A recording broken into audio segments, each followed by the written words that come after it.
Ma'am बच्चे कैसे हैं स्कूल में? सर बच्चे तो बढ़िया हैं सारे, आप देखेंगे तो आप खुद समझेंगे कि सबको आती है। अच्छा, मतलब पढ़ा रखा है आपने? पढ़ा रखा है, समझते हैं कॉन्सेप्ट्स को समझते हैं। ठीक है। और इस टाइम क्या होगी मैम? 80। 80। तो 3 बैच क्रिएट कर लेंगे हाँ, ना? 2 बैच आज खत्म कर देंगे और एक कल। 30 30 20। हाँ ठीक है ठीक है ठीक है ठीक है, बुलाओ बच्चों। ठीक है। मैं come in sir? Yes, come in, have a seat. Sir file. File तो अच्छी बना रखी है आपने बेटा। जी टॉपिक है आपका एडीएस, जी, aggregate demand aggregate supply. Aggregate demand aggregate supply. आपको कौन पढ़ाता है स्कूल में, मैम या सर? मैडम पढ़ा। मैम पढ़ाती है। ठीक है, तो क्वेश्चन पुट अप करते हैं, ठीक है? और कंफर्टेबल होके बैठना सर। यस। टॉपिक है आपका एडीएस। जी फर्स्ट क्वेश्चन आता है यहाँ पर, इंपॉर्टेंट क्वेश्चन है, जैसे अगर मैं बात करता हूँ, स्टार्टिंग पॉइंट क्या है कंजम्पशन? सर, कंजम्पशन का स्टार्टिंग पॉइंट वाई एक्सिस से आएगा, because consumption never be zero. Consumption never be zero. जी, कंजम्पशन कभी जीरो नहीं हो सकता, क्योंकि सर्वाइवल के लिए तो हमें कंजम्पशन यूज करना ही होगा। अगर हमें जीना है तो कंजम्पशन करना होगा। अगर हमारी इनकम नहीं भी, यानी at zero level of income, consumption तब भी होगा सर। तो वो कंजम्पशन कहाँ से करते हैं? सर वो हम कंजम्पशन जो हमारी सेविंग्स है वहाँ से करेंगे, ठीक है, या अगर हमारे पास पैसा बिल्कुल भी नहीं है तो हम उधार ले सकते हैं किसी से। ठीक है, तो सेविंग हमारी नेगेटिव होगी। सेविंग नेगेटिव हो सकती है सर, बिल्कुल। ठीक है ठीक है ठीक है। आपने एक टॉपिक पढ़ा होगा एमपीसी। जी एमपीसी का फॉर्मूला? सर, एमपीसी क्या होगा? MPC equals to delta C upon delta Y. Delta C upon delta Y यहाँ पर आपने how many consumption change due to change in income.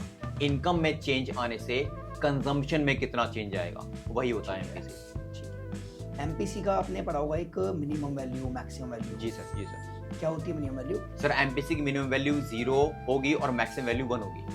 0 और 1। जी ठीक है। एक टॉपिक है आपका एमपीसी से रिलेटेड, इन्वेस्टमेंट मल्टीप्लायर। जी फॉर्मूला क्या होता है इन्वेस्टमेंट मल्टीप्लायर का? सर, इन्वेस्टमेंट मल्टीप्लायर को के से डिनोट करते हैं, और investment multiplier means K means how many times income increase due to change in initial investment. K equals to delta Y upon delta I, यानी Y upon delta I. Y में कितना change आएगा investment में change आने से, वही investment multiplier होता है। ठीक है। डेल्टा वाई आपने ऊपर बोला। जी सर। ऐसा क्यों? सर, मैडम ने याद करवाया था, क्योंकि मैडम ने ऐसे बताया हमें कि अगर हम पूरे मैक्रो इकोनॉमिक्स की बात करें तो ऑलवेज डेल्टा वाई डिनोमिनेटर में आ रहा है, लेकिन यहाँ पर डेल्टा वाई न्यूमरेटर में आता है, तो ये फॉर्मूला याद करने का तरीका है। अच्छे अच्छे ठीक है। एक हमारा यहाँ पर छोटा सा टॉपिक हो रहा है, relation. Sir, APC, APS, APC, APS. हाँ, मान लो सर, अगर आपको- APC plus APS equals to 1 ठीक and also MPC plus MPS equals to 1। ठीक है। अब आपको मान लो एपीसी की वैल्यू दे दी जी 0.5 जी। तो एपीएस की वैल्यू क्या होगी? सर, चूंकि हमारे पास इक्वेशन है APC plus APS equals to 1, एक वैल्यू हमारे पास गिवन है, दूसरी वैल्यू को उधर ले जाएंगे, 1 में से माइनस करेंगे तो वैल्यू आ जाएगी। ठीक है। कंजम्पशन फंक्शन पढ़ा होगा आपने? जी सर। पढ़ा है, क्या होता है? सर, मैं क्या बोर्ड यूज कर सकता हूँ? हाँ, यस यू कैन। जी सर, हम कंजम्पशन फंक्शन की बात करें तो एक इक्वेशन होती है C is equals to C bar plus B Y. Sir, ये जो C बार है ये होता है ऑटोनॉमस कंजम्पशन, यानी कि इंडिपेंडेंट कंजम्पशन, और जो बी वाई है ये है इंड्यूस कंजम्पशन, या इसको डिपेंडेंट कंजम्पशन भी बोलते हैं। ठीक है।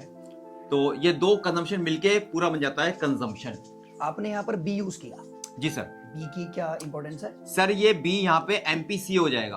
बी क्या है? एमपीसी, और वाई तो सर इनकम है। ठीक है। और प्लस का साइन?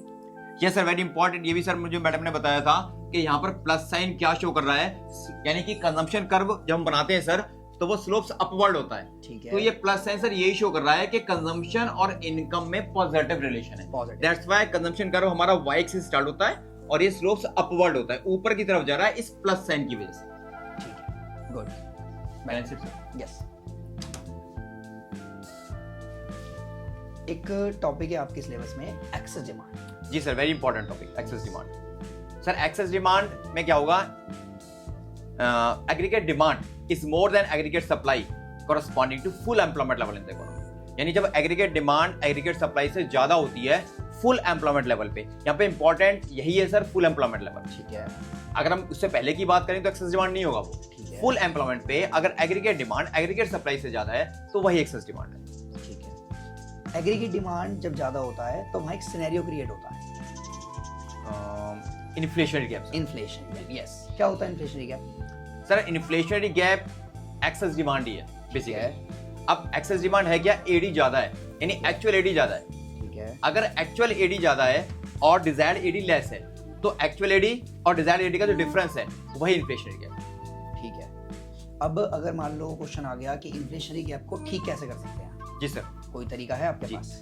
ये सर इन्फ्लेशनरी गैप या एक्सेस डिमांड की बात करें तो दोनों को ही ठीक करने की दो पॉलिसी हमारे पास आएंगी, एक मॉनेटरी पॉलिसी और एक फिस्कल पॉलिसी। ठीक है, मॉनेटरी पॉलिसी सर आरबीआई की होती है और फिस्कल पॉलिसी गवर्नमेंट की होती है। ठीक है। अगर हम फिस्कल पॉलिसी की बात करते हैं, गवर्नमेंट की पॉलिसी की बात करते हैं, तो गवर्नमेंट दो तरह से काम करेगी, एक एक्सपेंडिचर और एक इनकम। यानी अगर गवर्नमेंट को लग रहा है कि एक्सेस डिमांड है तो गवर्नमेंट टैक्सेस बढ़ा देगी, इंक्रीज कर देगी। उससे होगा क्या सर, अगर गवर्नमेंट टैक्सेस इंक्रीज करती है तो हमारी पर्सनल डिस्पोजेबल इनकम लेस हो जाएगी। ठीक है, अगर हमारी परचेजिंग पावर। यस सर, बिल्कुल ठीक सर। अगर हमारी पर्सनल डिस्पोजेबल इनकम कम होगी सर तो हम लोग कंजम्पशन कम कर देंगे। ठीक है। अब अगर हम एडी की बात करें तो एडी, अगर इस चैप्टर की यूनिट की बात करें तो एडी क्या है, C+I। तो है। ऑलवेज यानी क्या, जब हमारा पीडीआई कम हो गया तो हमारा कंजम्पशन कम हो जाएगा। तो यानी एडी का दो कंपोनेंट है, एक कंपोनेंट हमारा कम हो गया ठीक है, और सरकार टैक्सेस इंक्रीज कर रही है, सेकंड कंपोनेंट इन्वेस्टमेंट भी कम हो जाएगा। ठीक है, जो हमारा एक्सेस डिमांड है सर वो डिक्रीज हो जाएगा। ठीक है। एक पॉइंट और बोल सकते हो आप, जैसे टैक्सेस इंक्रीज करें जी सर, तो लोगों का कंजम्पशन वहाँ भी कम हो रहा है। वहां भी कम हो रहा है सर। ठीक बिल्कुल है। Sir, yes. अब यहाँ से आप, ठीक है, वेल एंड गुड, बहुत अच्छी प्रिपरेशन है आपकी। Thank you, और sir. अभी और पढ़ो, best of luck, 80 out of 80 आ सकते हैं। सर लाने। बिल्कुल, थैंक यू। Thank you.